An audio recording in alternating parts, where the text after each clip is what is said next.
Yes, we are back on another episode of the conversation on BTS. I'm your host, Benoreal. Thank you for joining us wherever you are listening to our podcast.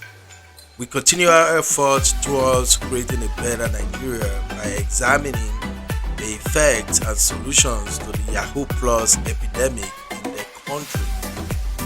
For those listening to us for the first time, here is a quick pointer to what this episode is all about. Cybercrime is popularly called Yahoo in Nigeria parlance. It is about scamming or suspecting people online for their hard-earned money. This crime has been ongoing in Nigeria for over 2 decades. The government set up several financial crime enforcement agencies to combat these nefarious activities. Though this was effective to some extent, but it haven't yielded the expected outcome yet. Lately, due to global awareness and awakening of the public to the mode of operations adopted by the Yahoo boys, the Yahoo crime industry has become less lucrative, thus leading young boys and girls into ritual practices popularly known as Yahoo Plus.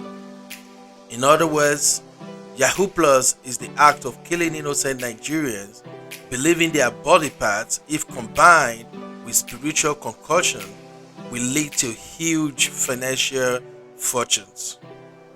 In episode 2, we examined the role of the government on the surge in Yahoo Plus activities in the country. With me on this episode is my co-host, Mrs. JMK Adebayo, aka JMK. She will be talking on the impact of parenting on Nigerian youths. Kindly listen, like, and share with friends so we can collectively bring about the desired changes in our society. Now let's get to it. Over to you, JMK.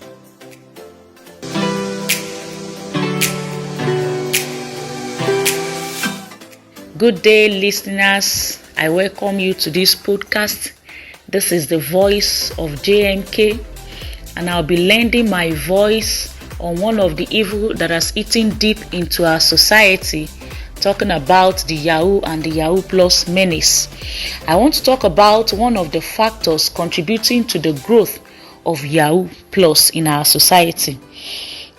I'm talking about the family. When we give birth to the number of children that we cannot comfortably raise, we are growing Yahoo and Yahoo Plus. Let's face it. I think everyone should give birth to the number of kids that they can comfortably or at least manage to raise. It is not easy out there. It is not easy out there to make ends meet these days. So, if it is only 1 or 2 that you know that you can manage to raise, just give birth to those 1 or 2. Fine, the Bible says your children will surround your table, but you can manage your table. You can just have 4 tables for yourself, your spouse, and your 2 kids. Children are not tickets to heaven, and they do competition with children. So let's all watch it so that we don't keep producing children that will become pain in the neck of the society. Another thing is using kids as retirement plan. It is the wish of every child to take care of their parent at old age. But in the present day economy, after school, you see people struggling to get jobs. You see some of them having to go back to go and learn a skill. It is not easy for youths out there. So let's, even as we are training our children, let's keep it at the back of our mind that we are doing it as a duty, as what we hold them. We should not train our children having it at the back of our mind that when we retire or when we are no longer active, these children are going to take care of us. It is a good thing. and it is fine if they do it, but let it not be that this is the reason why I'm training you, so that if things don't work out the way we expect, we will not lead these children into crime. Another thing is unhealthy comparison. You hear parents saying things like, look at your mates, see what your mates are doing for their parents. Your friend just bought a car for his parents. This your friend just got a house for his parents. Don't compare your child to any other child. You don't even know where that child has gotten his or her money from. When we say such to our children, we are pushing them into crime. Some of these children, they will go back and ask those their friends, oh boy, how you they make am now? Because they want to make us proud. Let's not compare our children to any other child out there. Let's keep praying for them. Let's keep encouraging them. And at his own time, the Lord is going to lift them so that they can do for us what a child should do for his or her parents.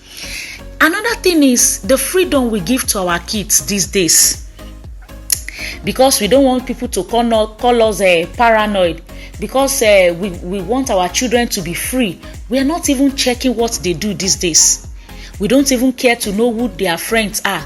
You see a teenager telling his or her parents, I want to go for a party. What kind of party? We don't care to know. We don't know what they do out there when they are within our reach. Most of us will give big phones, iPhones to our children. We don't even care what they do with the phones. We don't monitor what they do on the internet. Look at what happened in Abeokuta, Nigeria recently.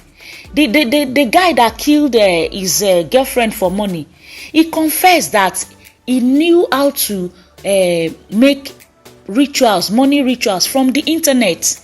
Somebody posted it and he copied it from there, and they tried to carry it out. Let's watch what our children are doing. Even as we try to give them freedom, let's still watch it. What are they doing on the net? Who are their friends? Even their friends, what kind of homes are they coming out from? Another thing is the way parents celebrate success that they don't know the genesis of, the source of. You see a mother celebrating his child that has only worked for a year or two because the child has gotten him or her a car. Your child just traveled. You don't even know the kind of work he or she has done in a year or two. But they are buying you big houses. They are buying you cars. A girl in secondary school will be buying his or her parents big phones. You don't care to know. Yoruba people will say, ọmọ kò gbàgbà fọ̀, ó ń kó aṣọ wálé. You don't care. You don't ask, where did you get your money from? You will just be celebrating success. Hey, I'm now eating the fruit of my labor. These are the reasons why children, teenagers, young adults are going into crime, are going into Yahoo. In summary, I think we should all check the number of children we roll out there. Let's not give birth to children, and when we can no longer cater for them, we send them out. Just send them out. You see teenagers staying on their own. Why won't they go into crime? Let's check the freedom we give to these children. Let's check what they do on the net. And as we are training our children, let's also save for our old age. Don't get lost.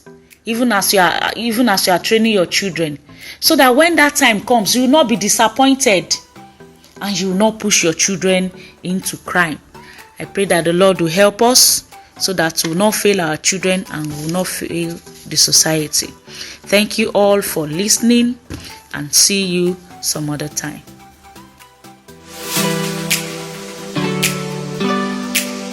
BR Talk Show is available on Spotify, Apple Podcasts, Google Podcasts, Amazon Music, as well as several other platforms.